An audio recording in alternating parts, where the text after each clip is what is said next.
But it came to pass that when Sanballat heard that we builded the wall, he was wroth, and took great indignation, and mocked the Jews. And he spake before his brethren and the army of Samaria, and said, What do these feeble Jews? Will they fortify themselves? Will they sacrifice? Will they make an end in a day? Will they revive the stones out of the heaps of the rubbish which are burned? Now Tobiah the Ammonite was by him, and he said, Even that which they build, if a fox go up, he shall even break down their stone wall. Hear, O our God, for we are despised, and turn their reproach upon their own head, and give them for a prey in the land of captivity. And cover not their iniquity, and let not their sin be blotted out from before thee, for they have provoked thee to anger before the builders. So built we the wall, and all the wall was joined together unto the half thereof, for the people had a mind to work. But it came to pass that when Sanballat and Tobiah and the Arabians and the Ammonites and the Ashdodites heard that the walls of Jerusalem were made up, and that the breaches began to be stopped, then they were very wroth, and conspired all of them together to come and to fight against Jerusalem and to hinder it. Nevertheless we made our prayer unto our God, and set a watch against them day and night because of them. And Judah said, The strength of the bearers of burdens is decayed, and there is much rubbish, so that we are not able to build the wall.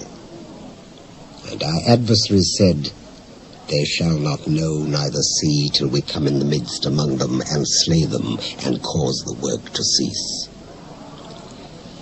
And it came to pass that when the Jews which dwelt by them came, they said unto us 10 times, From all places whence ye shall return unto us, they will be upon you.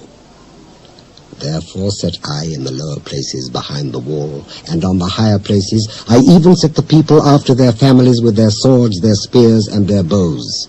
And I looked, and rose up, and said unto the nobles, and to the rulers, and to the rest of the people, Be not ye afraid of them. Remember the Lord, which is great and terrible, and fight for your brethren, your sons and your daughters, your wives and your houses. And it came to pass, when our enemies heard that it was known unto us, and God had brought their counsel to naught, that we returned all of us to the wall, every one unto his work. And it came to pass from that time forth, that the half of my servants wrought in the work, and the other half of them held both the spears, the shields, and the bows, and the habergeons, and the rulers were behind all the house of Judah.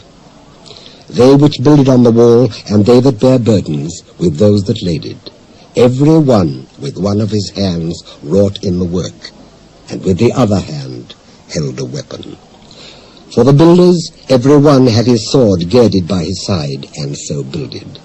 And he that sounded the trumpet was by me. And I said unto the nobles, and to the rulers, and to the rest of the people, The work is great and large, and we are separated upon the wall, one far from another. In what place therefore ye hear the sound of the trumpet, resort ye thither unto us. Our God shall fight for us. So we labored in the work, and half of them held the spears from the rising of the morning till the stars appeared. Likewise at the same time said I unto the people, Let every one with his servant lodge within Jerusalem, that in the night they may be a guard to us, and labor on the day. So neither I nor my brethren, nor my servants, nor the men of the guard which followed me, none of us put off our clothes, saving that every one put them off for washing.